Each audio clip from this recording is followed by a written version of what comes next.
Drew, I just watched your video. I wrote some notes of some things that we should probably go over and discuss. First off, you questioned the accurate and reliability of the book about saying that the Dutch slaves, that whole the ship thing.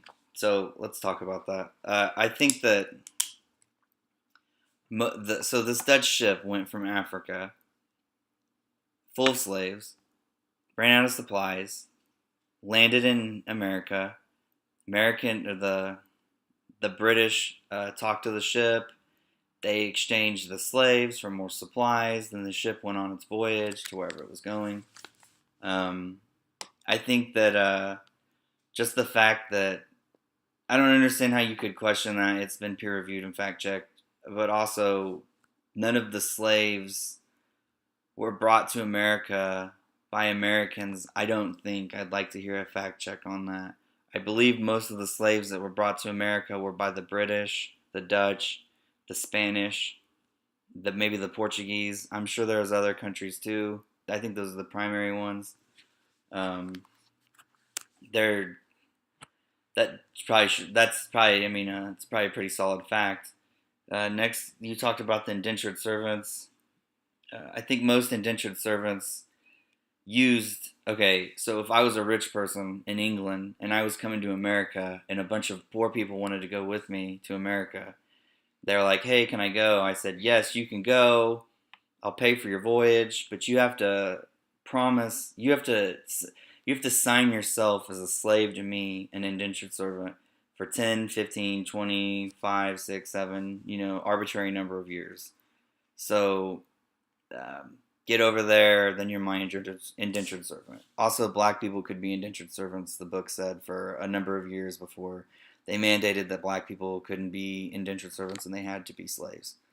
Well, I think both of these facts are pretty solid and built on a lot of evidence. I don't know if I would question these. I really agreed with what you said about skin tone. I think that as long as differences exist, there'll always be prejudice and racism. We're just highly evolved primates, so I just think it's kind of part of our biology. I mean, intelligence and education and learning can abolish racism. I think, but I think there always will be racism, unfortunately. Um, you said industrialization was good. This is my take on industrialization and the end of slavery. It would kind of simultaneously happen. Just because, so when slavery was around, black people had iron shackles.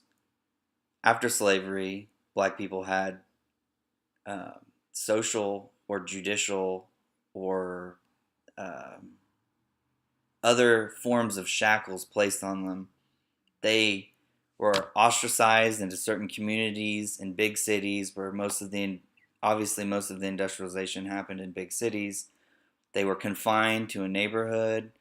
So in a way, industrialization and the end of slavery, industrialization is kind of like slavery part two, you know, because they weren't equal to white people by any means, but they were free to do whatever they wanted, but they only had very few opportunities, and those few opportunities pretty much meant that they were slaves. So I think that you have to understand that there's good in the end of slavery, obviously, but there's also a lot of bad in the industrialization aspect of that. So it's kind of a double-edged sword, as they say.